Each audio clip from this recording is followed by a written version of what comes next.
Hello बच्चों, कैसे हो? सब बढ़िया है। लेक्चर आप रेगुलर देख रहे होंगे।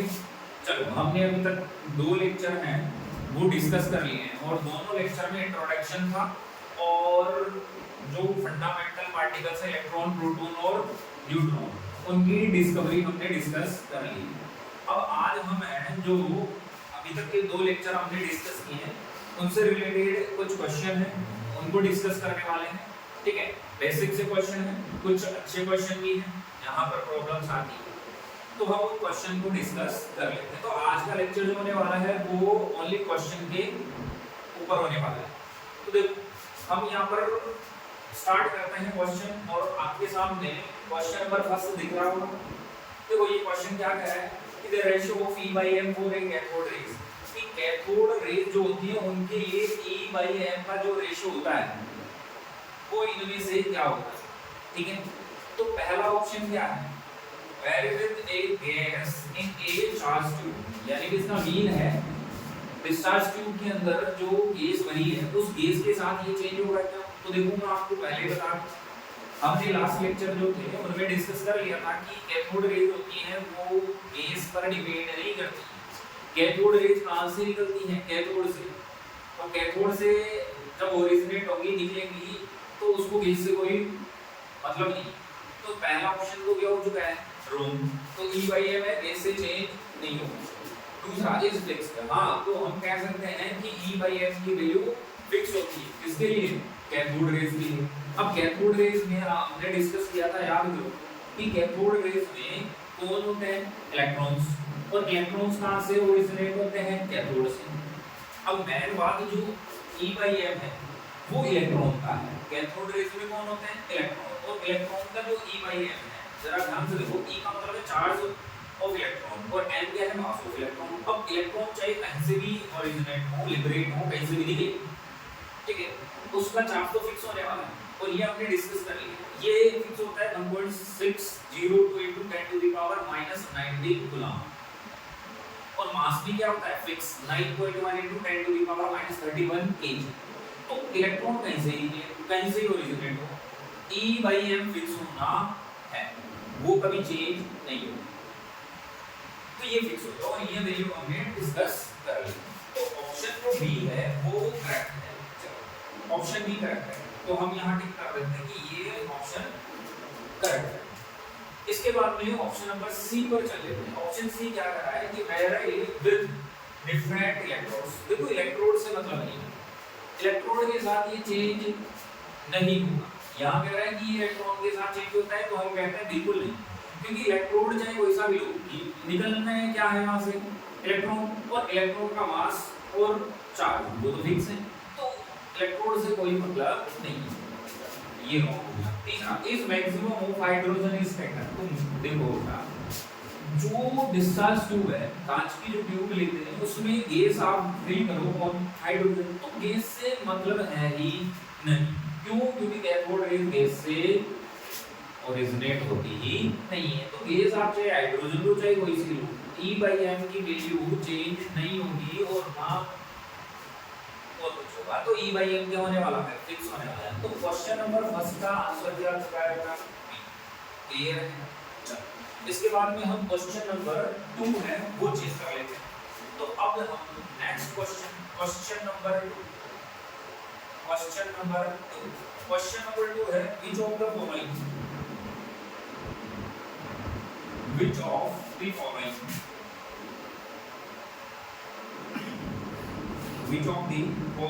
statements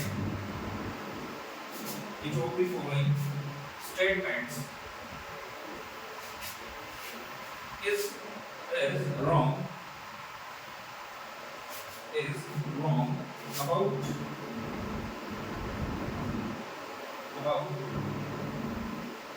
cathode rays. अब देखो, क्वेश्चन कह रहा है कि आपको जो स्टेटमेंट नीचे ऑप्शन में दिए जाएंगे उनमें से कैथोड रेज के लिए कौन सा क्या होने वाला है? रॉन्ग, मतलब गलत होने वाला है। तो statement number first, A, they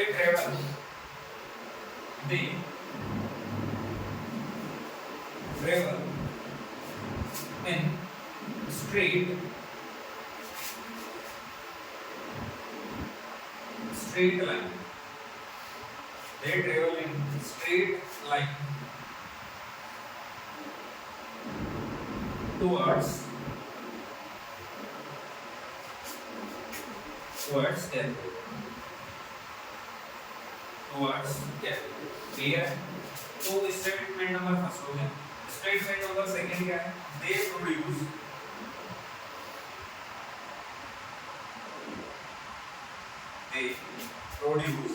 heating effect.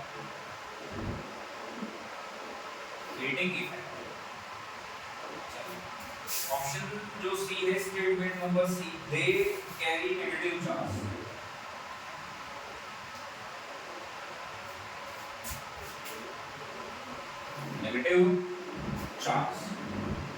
Clear? They carry negative charge. और ऑप्शन जो डी है वो बड़ा ये है कि they produce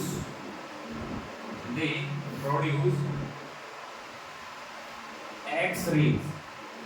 They produce X-rays when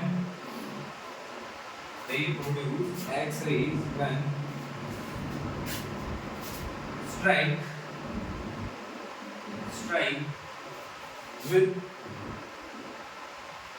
with material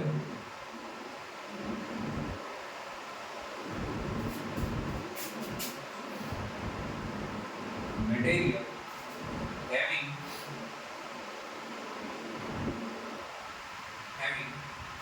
high atomic masses.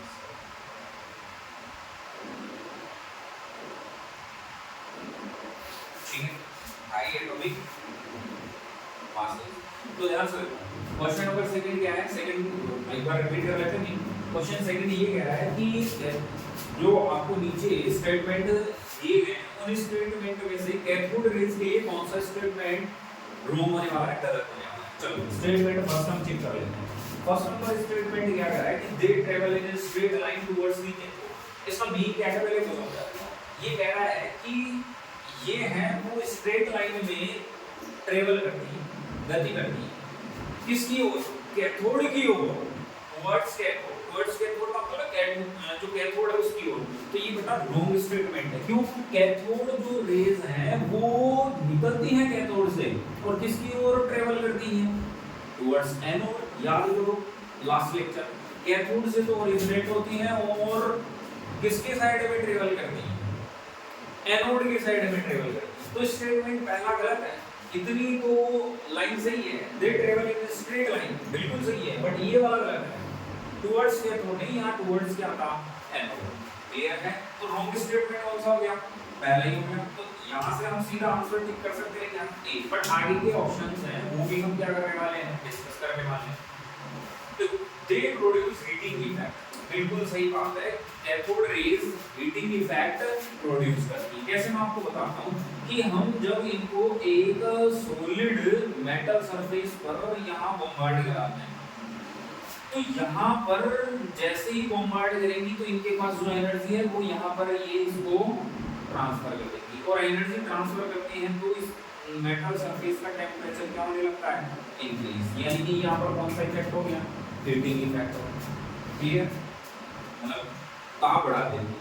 They carry negative charge. आप सब जानते हो कैथोड रेज है उनमें कौन होते हैं? इलेक्ट्रॉन्स। और इलेक्ट्रॉन्स पर कौन सा चार्ज होता है? नेगेटिव। तो हम कह सकते हैं कि बिल्कुल कैथोड रेज है वो नेगेटिव चार्ज को कैरी करती है। ठीक है, लेकर आगे they produce X rays when strike with material having high atomic mass. इसका मतलब क्या है कि जब एक्स रेज टकराती है, स्ट्राइक का मतलब क्या है? टकरा रही है किससे? ऐसे मटेरियल से जिसका एटॉमिक मास, जिसका मास क्या है? बहुत ज्यादा है। ठीक है, तो आपको बताया था मैंने कि जब एक्स रेज किसी metal surface, hard metal surface पर जाकर क्या करती है? स्ट्राइक करती है तो वहां से क्या प्रोड्यूस करती है? X rays. तो बिल्कुल सही बात है। कैथोड रेज जब मेटल सरफेस पर जाकर स्ट्राइक करेगी तो वहां से क्या जनरेट होने वाली है? X rays. तो कुल मिला के तीनों ऑप्शंस राइट है, बट ऑप्शन नंबर ए क्या है? क्लियर है? चलो, तो दो क्वेश्चन अपन ने कंप्लीट कर लिए। आप इसका स्क्रीनशॉट ले लो फटाफट। फटाफट से, फिर हम अगले क्वेश्चन पर चलते हैं। क्लियर? चलो तो हम इनको इरेज कर देते हैं और नेक्स्ट क्वेश्चन जो है उसको हम डिस्कस करते हैं। तो ध्यान से देखते रहें क्वेश्चन को। तो टॉपिक हम पढ़ लेते हैं, थ्योरिकल पढ़ लेते हैं, बट कई बार क्वेश्चंस हैं वो सॉल्व नहीं हो पाते क्योंकि थ्योरी के साथ साथ माइंड भी अपने को यूज करना होता है। क्लियर है? इसलिए हम क्वेश्चन सॉल्व करते हैं। ये नेक्स्ट जो क्वेश्चन है, क्वेश्चन नंबर 3। क्वेश्चन नंबर जो 3 है अपना, वो ये है कि कैथोड रेज आर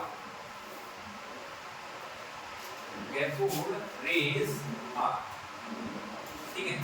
देखो ऑप्शन फर्स्ट है इलेक्ट्रोमैग्नेटिक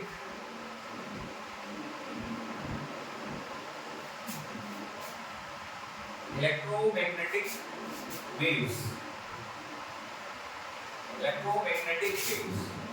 बी ऑप्शन क्या है? Stream of alpha particles. C option क्या है? Stream of electron.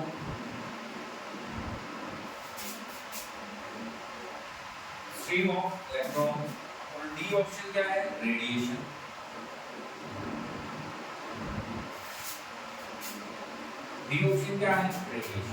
देखो देखो क्वेश्चन क्या कह रहा है कि कैथोड रेज आर, मतलब कैथोड रेज होती क्या? इलेक्ट्रोमैग्नेटिक वेव्स नहीं। इलेक्ट्रोमैग्नेटिक वेव्स में हमने देखो अभी आया नहीं है, इलेक्ट्रोमैग्नेटिक वेव्स वाला टॉपिक अभी बाद में आएगा, पर मैं आपको बता रहा हूँ कि इलेक्ट्रोमैग्नेटिक वेव्स जो होती हैं उनमें कैथोड रेज इन्वॉल्व नहीं होती है। X rays, gamma rays, ultraviolet rays, radio waves, infrared, microwaves, ये काफी सारी जो रेडिएशन है वो इलेक्ट्रोमैग्नेटिक रेडिएशन या वेव्स में इन्वॉल्व है। स्ट्रीम ऑफ अल्फा पार्टिकल नहीं, कैथोड रेज में अल्फा पार्टिकल नहीं होते। स्ट्रीम का मतलब पुंज कह सकते हैं। स्ट्रीम ऑफ इलेक्ट्रॉन का पुंज, बिल्कुल सही बात है। कैथोड रेज जो होती है वो इलेक्ट्रॉन का क्या होती है? रेडिएशन नहीं। तो सीधा सा है क्वेश्चन नंबर 3, इसका आंसर क्या आना है? Stream of electron. नेक्स्ट हम क्वेश्चन नंबर 4 की बात कर लेते हैं। चलो हम क्वेश्चन नंबर 4 चेक कर लेते हैं। क्वेश्चन नंबर 4 क्या है? Which is the correct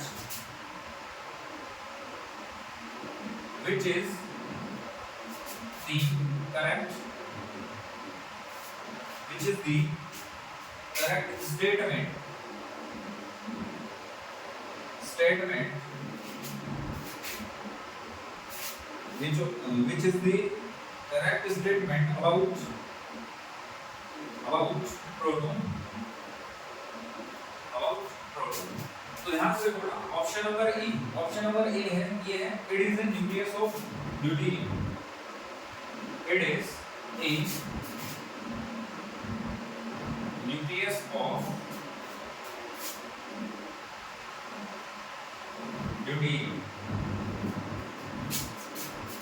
option number B, it is an ionised hydrogen molecule. Option B है it is an ionised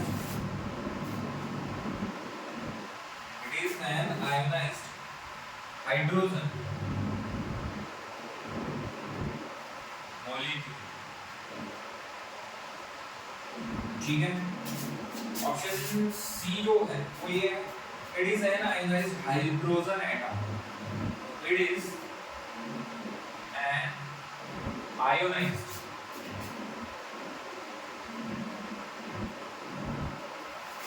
hydrogen atom. ठीक है। और ऑप्शन नंबर डी जो है 4 है, ऑप्शन नंबर 4 है वो है it is N alpha particle. It is N alpha particle. ठीक है। तो आप बड़े ध्यान से देखो क्वेश्चन क्या है, which is the correct statement about proton. मतलब क्वेश्चन कह रहा है कि प्रोटॉन के लिए कौन सा जो स्टेटमेंट है, कथन है वो सही है। ठीक है। ठीक है, करेक्ट का मतलब क्या है, सही है। तो अब हम देखते हैं कि यहाँ पे कौन सा स्टेटमेंट है। तो देखो it is a nucleus of deuterium नहीं, क्योंकि आप सब जानते हो प्रोटॉन, प्रोटॉन देखो आप लास्ट लेक्चर में याद करो, प्रोटॉन जो होता है उसको हम कैसे सिंबॉलिक रिप्रेजेंटेशन कैसे करते हैं, 1H1 यस की नो। और आप ध्यान से देखो प्रोटॉन जो होता है उस पर क्या चार्ज होता है, पॉजिटिव, यस की नो। तो चलो, तो ड्यूटेरियम जो होता है आप ध्यान से देखो, ड्यूटेरियम जो होता है इसका जो एक्सप्लेनेशन ये है, ड्यूटेरियम है वो 1H2 होता है, क्या होता है 1H2, जबकि प्रोटॉन क्या होता है 1H1। इसका मतलब ड्यूटेरियम न्यूक्लियस तो नहीं होगा, पहला तो गलत, wrong. It is N ionised hydrogen molecule नहीं, मॉलिक्यूल का मतलब, मॉलिक्यूल का मतलब क्या होता है, दो एटम्स आपस में क्या है कंबाइन। और H2 को अगर आप आयनाइज करोगे तो H2 पर प्लस आएगा, यू मान के चलो आप, तो H2 प्लस थोड़ी होता है प्रोटॉन, नहीं प्रोटॉन होता है 1H1, यस नो। तो सेकंड जो स्टेटमेंट है वो भी क्या है, ठीक है। It is N ionised hydrogen atom, बिल्कुल सही बात, हाइड्रोजन एटम। देखो ये होता है हाइड्रोजन एटम 1H1, जब इसको आयनाइज कर देंगे तो बताओ इस पर कौन सा चार्ज आ जाएगा, पॉजिटिव, या यूं कह सकते हैं जब आयनाइज हो जाएगा तो हाइड्रोजन प्लस बन जाएगा, और हाइड्रोजन 1H1 ही क्या है, प्रोटॉन, यानी कि हम ये कह सकते हैं कि ये स्टेटमेंट करेक्ट है। It is N alpha particle नहीं, अल्फा पार्टिकल ध्यान से देखो, मैं आपको बता देता हूं, अल्फा पार्टिकल होता है वो बाई पॉजिटिव हीलियम न्यूक्लियस होता है, क्या होता है, हीलियम न्यूक्लियस, जिस पर कितने चार्ज हैं, पॉजिटिव 2 चार्ज, तो ये अल्फा पार्टिकल है। तो करेक्ट स्टेटमेंट कौन सा है, सी स्टेटमेंट करेक्ट है। बेसिक क्वेश्चन है, इजी है। चलो जल्दी से आप इनका स्क्रीनशॉट ले, फिर हम नेक्स्ट क्वेश्चन पर चलने वाले हैं। ओके, तो चलो बच्चों हम नेक्स्ट क्वेश्चन हम डिस्कस कर लेते हैं। और नेक्स्ट क्वेश्चन जो है वो आपके सामने बोर्ड पर आने वाला है। तो देखो नेक्स्ट क्वेश्चन नंबर देखो 5th, question number 5th, 4 question complete हो गए। क्वेश्चन नंबर 5th क्या है, the discovery of neutron, the discovery of neutron, the discovery of neutron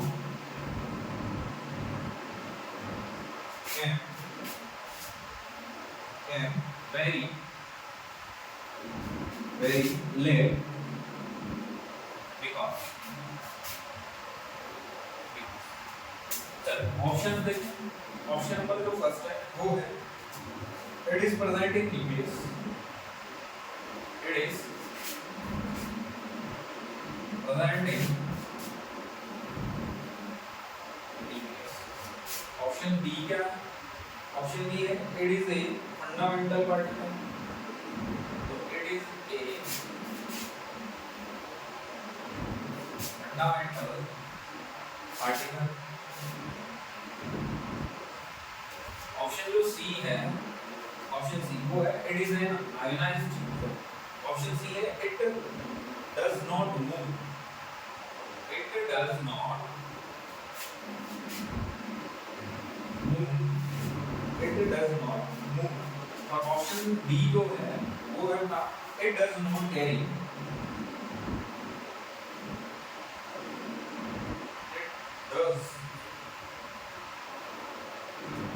it does not carry any charge, any charge, ठीक है।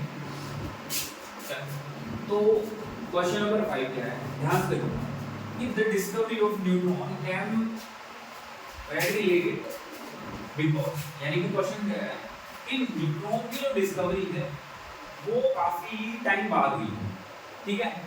क्यों ऐसा, आप खुद भी दे सकते हो, प्रोटॉन की डिस्कवरी जो थी वो 1886 में स्टार्ट हो गई थी, गोल्डस्टीन ने स्टार्ट कर दी, ठीक है। न्यूट्रॉन की डिस्कवरी 1932, तो काफी लॉन्ग टाइम था डिस्कवरी, तो इसका क्या रीजन? तो पहला देखो ऑप्शन क्या है, it is present in nucleus. देखो न्यूक्लियस में प्रेजेंट हो बात तो सही है, न्यूक्लियस में प्रेजेंट होता है, बट ये रीजन नहीं है कि इसकी डिस्कवरी नहीं हो। क्यों? क्योंकि याद करो आप, बोर्ड जो रदरफोर्ड, कौन थे? रदरफोर्ड ने क्या किया था, न्यूक्लियस का जो डिस्कवरी है वो की, ठीक है, और वो 1932 से पहले हो गई, ठीक है। अब अगर न्यूक्लियस पहले डिस्कवर हो गया तो न्यूट्रॉन भी डिस्कवर हो जाना चाहिए, सिंपल सी बात, पर नहीं हुआ। इसका मतलब ये है कि न्यूक्लियस में प्रेजेंट है, इससे कोई मतलब नहीं, अदरवाइज हो जाना चाहिए था। It is a fundamental particle. Fundamental particle, ठीक है, हम पढ़ते हैं कि फंडामेंटल पार्टिकल है, पर डिस्कवरी लेट होने से फंडामेंटल पार्टिकल होना कोई मतलब नहीं, ठीक है। ऐसे तो इलेक्ट्रॉन भी फंडामेंटल पार्टिकल है, तो उसकी जल्दी हो गई। प्रोटॉन भी फंडामेंटल पार्टिकल, फिर उसकी जल्दी नहीं हो गई, तो ये भी कोई reason. It does not move, भाई ये मूव नहीं करना है, ठीक है। स्टेबल होता है भाई, एक जगह से दूसरी जगह ट्रेवल नहीं करता है, ये भी कोई ज्यादा इम्पोर्टेंट बात नहीं। पर सबसे ज्यादा इम्पोर्टेंट बात क्या है, डी, क्योंकि इसके पास कोई चार्ज नहीं होता है। और आप एक बात बताओ, इलेक्ट्रॉन पर नेगेटिव चार्ज, तो जस्ट उसके बाद में प्रोटॉन की डिस्कवरी चालू हो गई, क्योंकि नेगेटिव चार्ज था तो साइंटिस्ट के दिमाग में आया कि कोई पॉजिटिव चार्ज भी हो सकता है, तो जस्ट उसके बाद ही जो पॉजिटिव चार्ज है प्रोटॉन है उसकी डिस्कवरी हो गई। पर दिमाग में ये नहीं आया कि कोई न्यूट्रल चार्ज भी, सॉरी न्यूट्रल पार्टिकल भी हो सकता है। क्यों? क्योंकि पॉजिटिव है तो नेगेटिव है, नेगेटिव है तो पॉजिटिव है, ये तो दिमाग में आया, पर कोई न्यूट्रल भी हो सकता है, ये दिमाग में नहीं है। तो इसका मेन रीजन क्या था कि it does not carry any charge, मतलब इस पर कोई चार्ज नहीं होता, इसलिए इसकी डिस्कवरी कर होने में ज्यादा टाइम, इसलिए बाकी ऐसा कुछ है। चलो तो हम नेक्स्ट क्वेश्चन नंबर 6 है, उसकी बात कर लेते हैं। तो क्वेश्चन नंबर 6 क्या है, the highest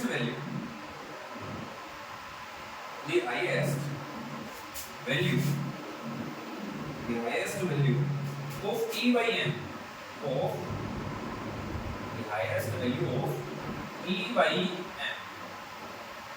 and of anode rays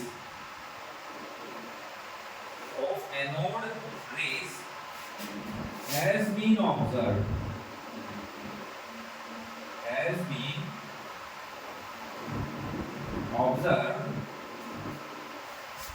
when the discharge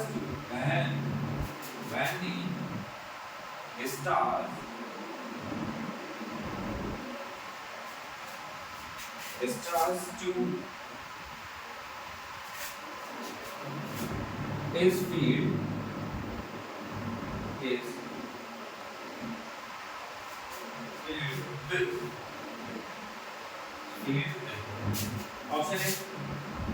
option क्या है, नाइट्रोजन, हम कह सकते हैं N2, option B oxygen O2, option C hydrogen H2 और ऑप्शन डी।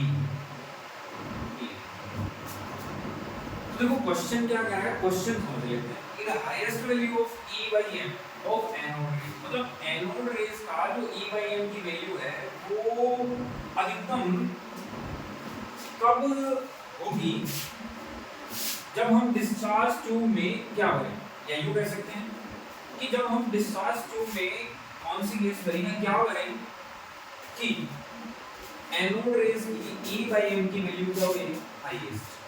तो एक बात बताओ, हमने E by m, इसे हम क्या बोलते हैं, स्पेसिफिक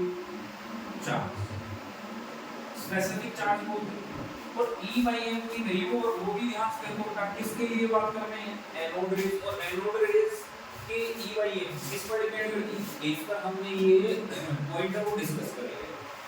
अब यहाँ पर मेन बात ये है कि देखो E by m की वैल्यू किस पर डिपेंड करेगी, देखो मास तो क्या होना चाहिए कम और चार्ज क्या होना चाहिए ज्यादा, या यूं कह सकते हैं हम सीधा सीधा कि मास क्या होना चाहिए कम होना चाहिए। अब यहाँ पर अगर हम नाइट्रोजन की बात करें तो नाइट्रोजन का मास तो ज्यादा होगा। अगर हम नाइट्रोजन के एक मॉलिक्यूल की बात करें तो एक मॉलिक्यूल का 28 AMU होगा, ठीक है। AMU का मतलब होता है एटॉमिक मास यूनिट। अभी हम ऑक्सीजन का कितना होता है एक मॉलिक्यूल का, ठीक है, तो वो होता है 32 AMU और एक एटम का कितना हो जाएगा 60, इसका 40। यहाँ पर एक जो मॉलिक्यूल है उसका कितना हो जाएगा 2 AMU, क्योंकि एक हाइड्रोजन एटम का एक AMU है तो दो एटम का, और हीलियम का कितना होता है 4 AM। तो हमें स्पेसिफिक चार्ज चेक करना है किसका एनोड रेज का, तो इस पर डिपेंड कर रहा है m, तो चार्ज को एक में से किसी पर नहीं, बस आपको क्या चेक करना है m।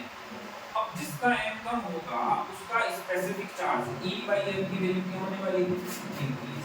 और हमें इन सारे ऑप्शन में दिख रहा है कि जो हाइड्रोजन है उसका जो m है इसकी वैल्यू सबसे कम है, तो वैल्यू सबसे कम होगी तो E by m की वैल्यू इंक्रीज होगी। मैं यहाँ पे आपको बता देता हूँ कि जो ReMu है जिसे हम एटॉमिक मास यूनिट कहते हैं, इसकी जो वैल्यू होती है वो 1.67 × 10⁻24 ग्राम, यानी कि एक AMU के इतने ग्राम। तो बात समझ में आ गई। तो E by m की वैल्यू किस पर डिपेंड करेगी मास पर डिपेंड करेगी, तो मास सबसे कम E by m सबसे ज्यादा, क्लियर है। चलो तो आप इनका स्क्रीनशॉट ले लो, फिर हम नेक्स्ट क्वेश्चन है वो डिस्कस करते हैं, ठीक है। चलो देखो क्वेश्चन है वो हार्ड नहीं है यार, बेसिक जो था इस चैप्टर का उसी के क्वेश्चन है, ठीक है। आप इनसे पढ़ें, देखिए, सोल्व करें, डाउट्स में से आने नहीं चाहिए, क्वेश्चन डिस्कशन करने की बात होती है, इजी से बढ़िया क्वेश्चन आगे वाले के क्वेश्चन आप देखेंगे।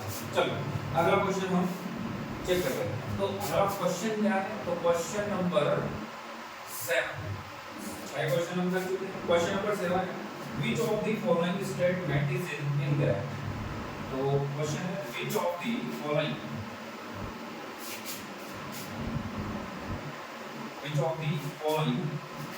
statement which of the following statements is incorrect,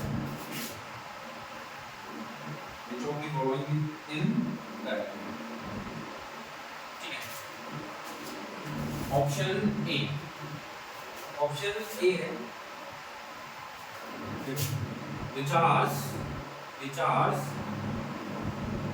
the charge on an electron and proton, का मतलब क्या है R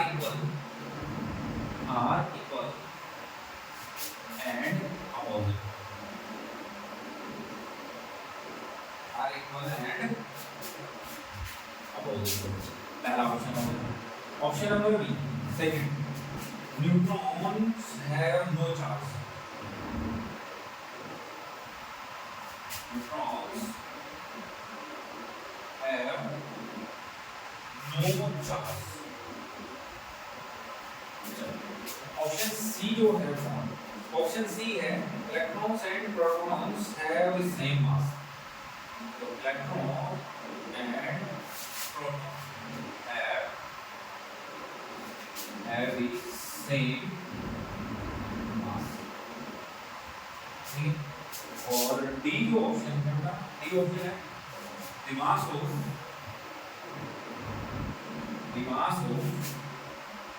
of proton and a neutron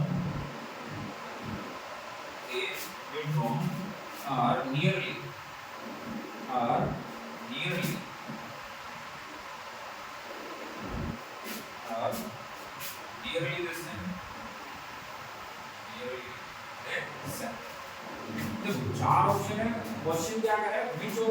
which statement is incorrect? मतलब क्वेश्चन कह रहा है कि इन सारे स्टेटमेंट में से इन दोनों में से कौन सा गलत है?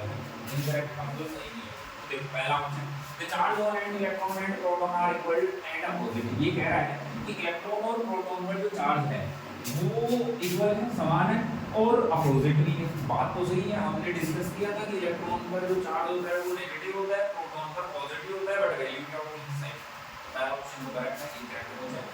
न्यूट्रॉन हैव नो चार्ज, ये भी हमने देख लिया है, न्यूट्रॉन पर कोई चार्ज नहीं होता, इसका भी जब पढ़ेंगे वहां देखना। दोनों ऑप्शन सही है। तीसरा electron and proton have the same मास, ये रॉन्ग स्टेटमेंट है क्योंकि इलेक्ट्रॉन का जो मास है, मास ऑफ इलेक्ट्रॉन वो होता है 9.1 × 10⁻31 kg, जबकि मास ऑफ प्रोटॉन जो है p वो क्या होता है 1.67 × 10⁻27 kg।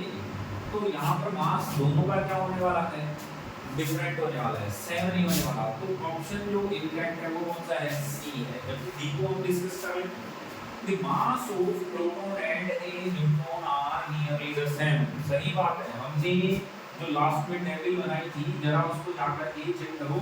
उसमें मैंने बोला था कि प्रोटॉन और न्यूट्रॉन जो होते हैं उनके मास ऑलमोस्ट क्या होते हैं? सिमिलर से होते हैं। तो डी भी क्या हो गया? ऑप्शन करेक्ट हो गया है। तो जो इनकरेक्ट ऑप्शन है वो होता है सी।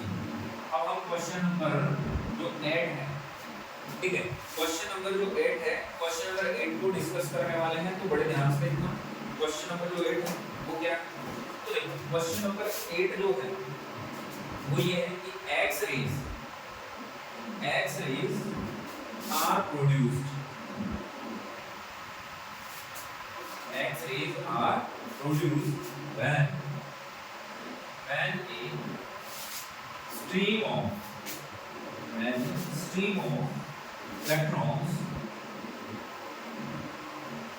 when a stream of electrons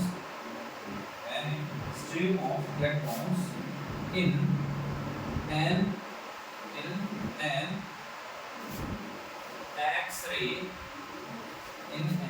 X-ray tube। ठीक है, ऑप्शन ए देखिए। ऑप्शन ए क्या है? ऑप्शन ए है hits the glass wall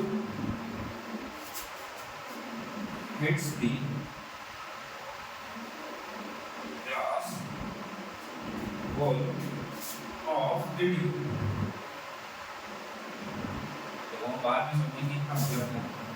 B option क्या है? strikes the metal target।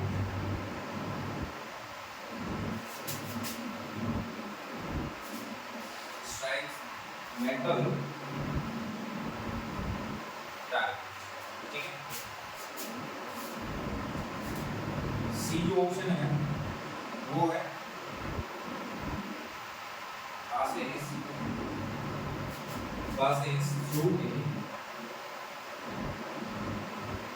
through a strong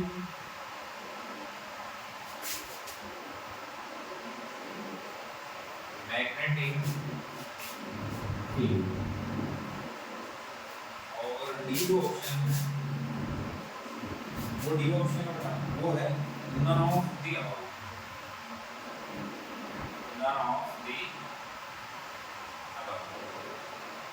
मतलब इनमें से कोई। तो अब आप देखो question, X ray are produced when a stream of electron in X ray. मतलब ये कह रहा है कि किसी एक्स-रे ट्यूब में, ठीक है, एक्स-रेज कब प्रोड्यूस होती हैं?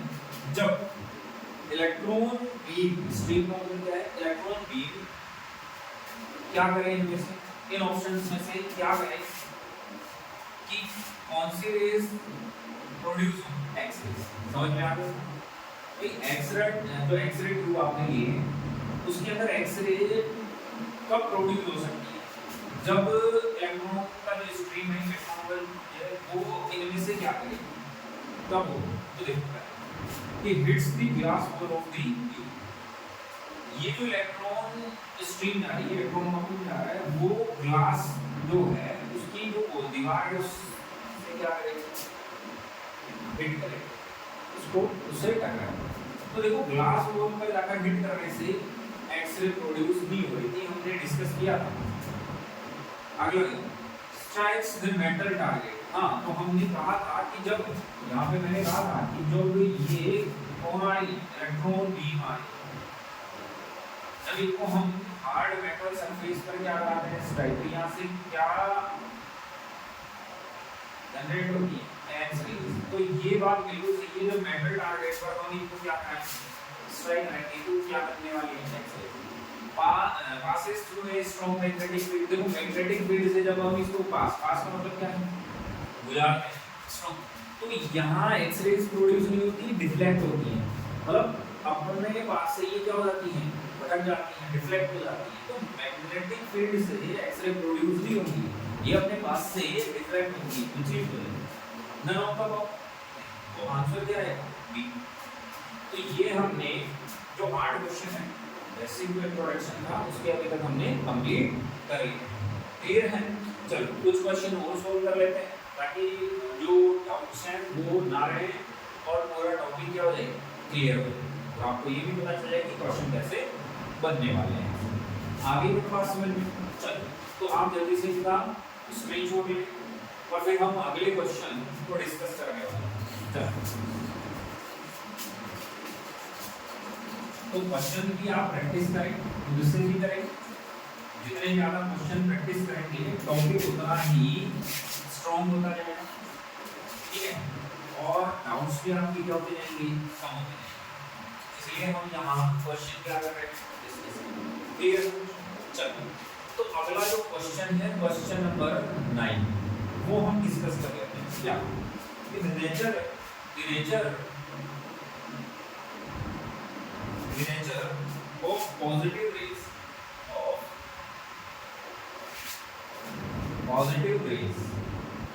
the nature of positive rays produced in a vacuum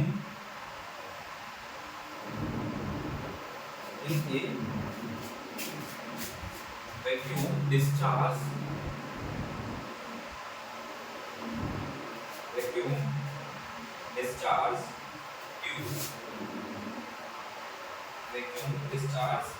tube depends upon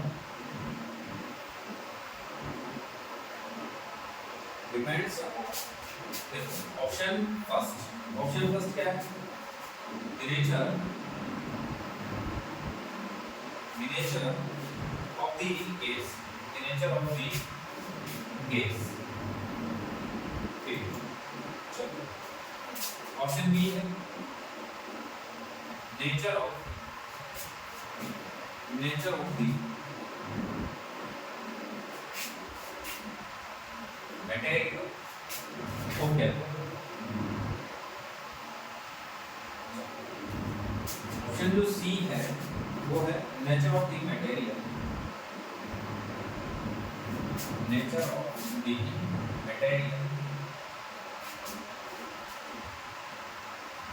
of anode, और डी है द पोटेंशियल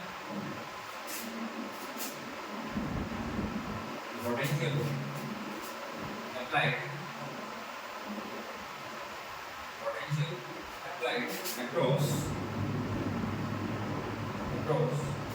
the electrons।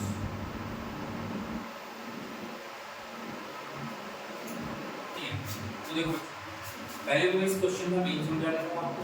इस क्वेश्चन का मीन क्या है देखो the nature of positive raise. देखो पॉजिटिव रेज याद करो केनाल रेज थी, प्रोटॉन की डिस्कवरी हम पढ़ रहे थे यहाँ पर, थॉमसन ने पॉजिटिव रेज नाम दिया canal raise. Produce in A vacuum discharge tube depends upon, मतलब जो आपने डिस्चार्ज ट्यूब जो कांच की नली ली है उसके अंदर जो पॉजिटिव रेज प्रोड्यूस हो रही है वो किस पर डिपेंड करती है, ठीक है, किस पर डिपेंड्स अपॉन। तो देखो पहला the nature of the gas, जो गैस भरी है उसकी नेचर पर। Option nature of the material of cathode, जो कैथोड का मटेरियल और जिस मटेरियल से कैथोड बना है उसकी नेचर पर। ऐसे nature of the material of anode, यानी कि एनोड जिस मटेरियल से बना है उसकी नेचर पर। और the potential applied across the electrode। और यहाँ पर जब एक्सपेरिमेंट किया था तो हमने हाई वोल्टेज बैटरी क्या की थी, लगाई थी, तो उस पोटेंशियल पर ही डिपेंड करता है। आप इसका जो क्वेश्चन है वो ट्राई करें एक मिनट, ठीक है? तो आप इसके क्वेश्चन का ट्राई करें। चलो मैं आपको बताता हूँ, ठीक है? तो यहाँ पर देखो पहला जो ऑप्शन है वो क्या है, तो देखो आपने पहले डिस्कस किया था हमने कि पॉजिटिव जो रेज है वो एनोड से जनरेट नहीं होती। वो कहाँ से जनरेट होती है? वो जनरेट होती है जो गैस हम फील करते हैं डिस्चार्ज ट्यूब में, वहां से। तो आप खुद देखो ना, डिस्चार्ज ट्यूब से जब पॉजिटिव रेज जनरेट होंगी तो डिपेंड भी गैस पर ही करेंगे। यानी कि पहला जो ऑप्शन है वो सही है, नेचर ऑफ द गैस जो कि बनी हुई है फील्ड, ठीक है? क्योंकि ये गैस से ही क्या होती है, प्रोड्यूस होती है, ओरिजिनेट होती है, यूं कह सकते हैं। तो डिपेंडेंसी भी किस पर होगी, गैस पर ही होगी। नेचर ऑफ मैटर कैथोड से जनरेट ही नहीं होती है, ओरिजिनेट ही नहीं होती है, खत्म बात, कैथोड पर डिपेंड ही नहीं करती। Nature of the material of anode, anode पर भी डिपेंड नहीं करनी, क्यों? एनोड से ही ये ओरिजिनेट नहीं होती, तो ओरिजिनेट एनोड चाहे किसी भी मेटल का बना हुआ, किसी भी मेटल का बना हुआ, डिपेंड होगा ही। और the potential applied across the electrodes, electrodes के अक्रॉस जो हम बैटरी लगाते हैं उस पर, तो देखो उस पर भी डिपेंड नहीं करने वाली। क्यों? क्योंकि बैटरी का यूज हम इसलिए करते हैं ताकि जो इलेक्ट्रॉन्स हैं वो हीट और वहाँ से जैसे इलेक्ट्रॉन वगैरह जो भी इमिट हो रहे हैं वो इमिट हो रहे हैं, क्लियर है? और जो इलेक्ट्रॉन्स इमिट हो रहे हैं वो अपोजिट जो इलेक्ट्रॉन्स हैं उनकी ओर क्या हो रहे हैं, अट्रैक्ट हो रहे हैं, इसलिए हमने वहाँ पोटेंशियल अप्लाई किया। तो यहाँ पर डिपेंडेंसी किस पे होने वाली है, नेचर ऑफ द गैस। फिर हम बात कर लेते हैं अगला क्वेश्चन नंबर 10, ठीक है? तो देखो हम नेक्स्ट क्वेश्चन जो डिस्कस कर लेते हैं वो ये। तो नेक्स्ट जो क्वेश्चन हम डिस्कस कर रहे हैं क्वेश्चन नंबर 10, ध्यान से देखना। An electron is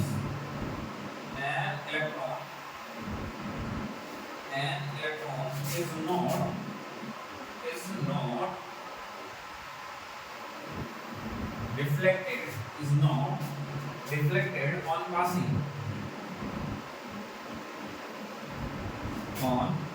passing through a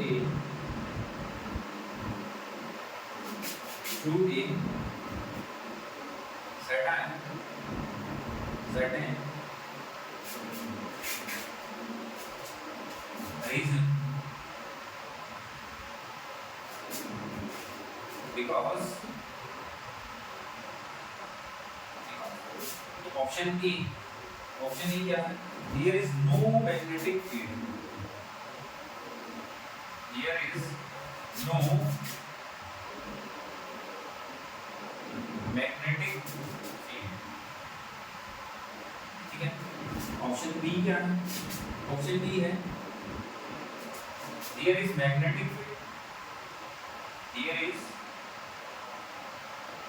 a magnetic field, but velocity of electron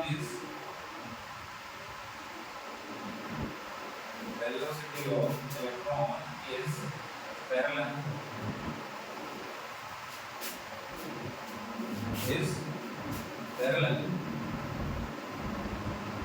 आगे है to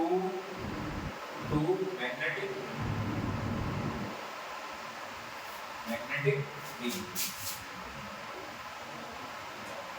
ऑप्शन जो सी है वो बेटा the electron is an chargeless particle। The electron is a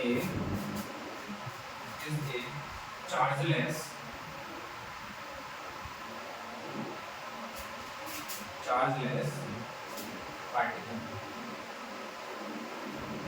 और ऑप्शन डी है वो है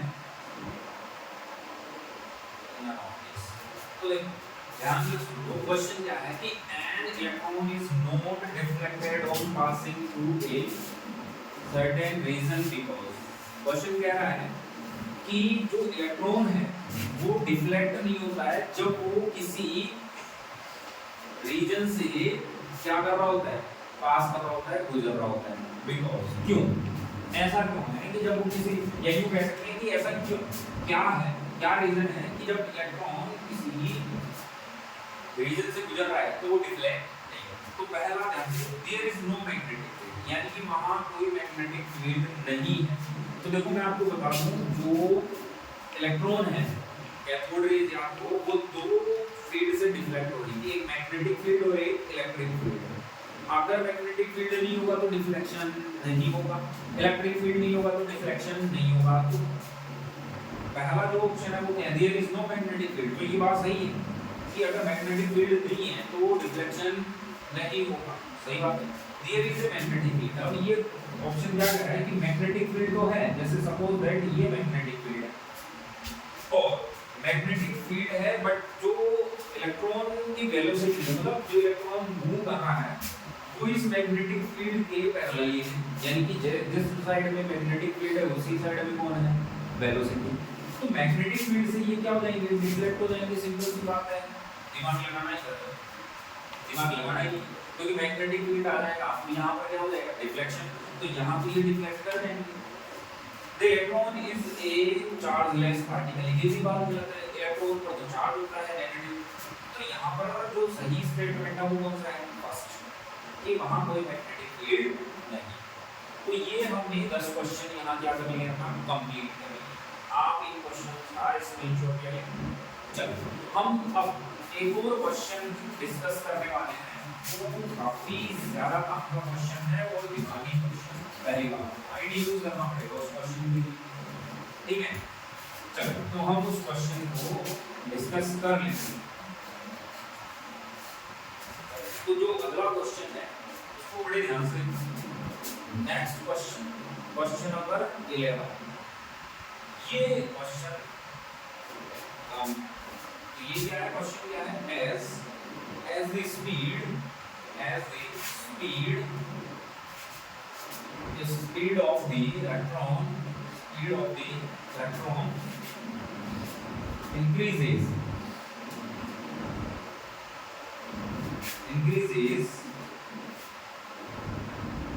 the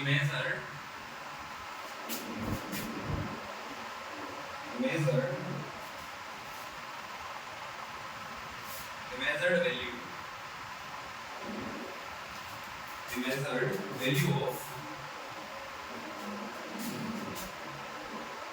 charge, measured value of charge to mass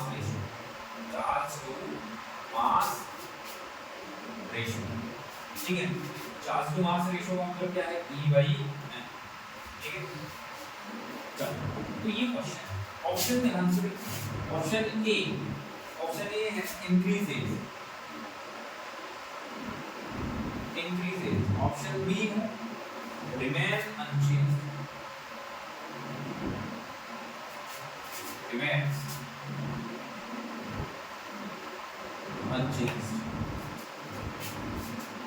C option है डिक्रीजेज, और डी ऑप्शन है first increase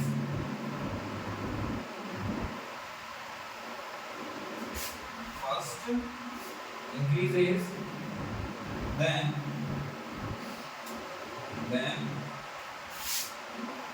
decreases, first increases and then decreases।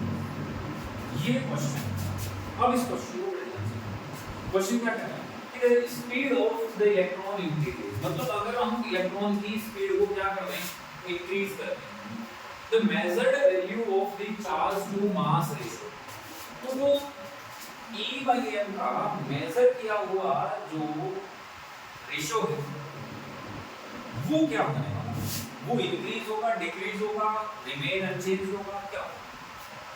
तो चलो हम इसको डिस्कस कर लेते हैं। देखो रेशियो ऑफ E/m है, ठीक है, E/m का रेशियो है,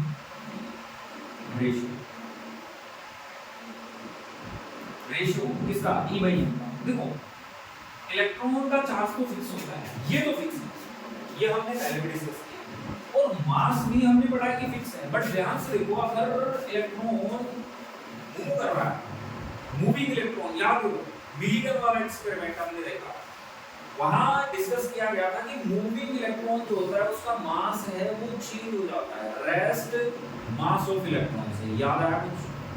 तो यहाँ इलेक्ट्रॉन क्या कर रहा है, मूव कर रहा है, स्पीड से निकल रहा है। तो याद करो जरा, मास ऑफ इलेक्ट्रॉन कौन सा, मूविंग इलेक्ट्रॉन का, ठीक है, mass of moving electron, mass of moving electron, याद करो क्या, rest mass of electron divide by 1 minus v upon c square और स्क्वायर रूट, याद करो।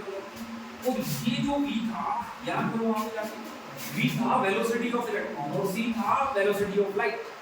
और शायद मैंने आपको वहां पर क्लियर किया था कि एक बात बताओ, अगर वेलोसिटी क्या होने वाला है, इंक्रीज, तो बताओ v बाई c का रेशियो इंक्रीज होगा, यानी कि v बाई c जो है इसकी वैल्यू क्या होगी, बढ़ेगी। भाई ऊपर 2 है नीचे 1 है, तो रेशियो कितना आएगा 2, और अगर ऊपर इंक्रीज करके 3 कर दूं और नीचे 1 ही है अभी तो रेशियो कितना आ गया 3, तो ऊपर वेलोसिटी की वैल्यू इंक्रीज होती जाएगी। तो बताओ v बाई c ये क्या होगा, इंक्रीज होगा। आप देखो अगर जो वेलोसिटी इलेक्ट्रॉन इंक्रीज होगी तो v बाई c इंक्रीज होगी, और अगर ये वाली वैल्यू इंक्रीज होगी तो याद करो 1 में से ज्यादा लेस होगा, 1 में से ज्यादा लेस होगा तो यहाँ जो वैल्यू है वो कम बचेगी, और अगर यहाँ वैल्यू कम बचेगी तो आप ध्यान से देखो डी-न्यूमरेटर जब कम होता है तो इस पूरे की वैल्यू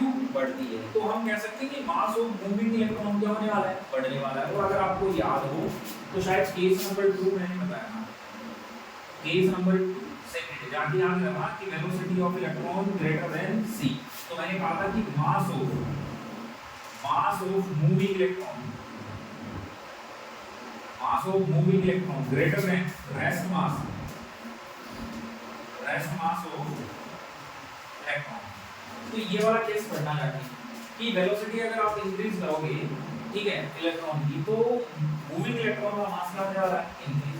और एक बात बताओ, अगर मूविंग इलेक्ट्रॉन का मास इंक्रीज हो जाएगा, देखो चार्ज तो फिक्स है, मास अगर इंक्रीज होगा तो रेशियो क्या होने वाला है, डिक्रीज। तो बताओ यहाँ से आंसर क्या आने वाला है, सी। अच्छा क्वेश्चन है, दिमागी क्वेश्चन है, ठीक है। हमने डिस्कस किया है मिलिकन वाले एक्सपेरिमेंट में, ये रहेगी नहीं, तो इसको ढंग से देख लो, एक बार बढ़िया से समझ लो, ठीक है। तो चलो बच्चों, इसी के साथ हम आज का जो लेक्चर है क्वेश्चनों का वो यहाँ कंप्लीट करते हैं, लेक्चर खत्म करते हैं। इन क्वेश्चंस को जाकर के आप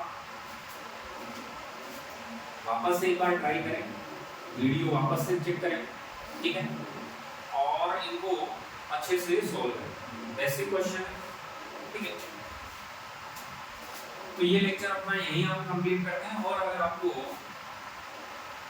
वीडियो अगर पसंद आया हो, कंटेंट अगर अच्छा लगा हो, तो सब्सक्राइब करें, लाइक, शेयर और कमेंट जरूर। Okay, thank you.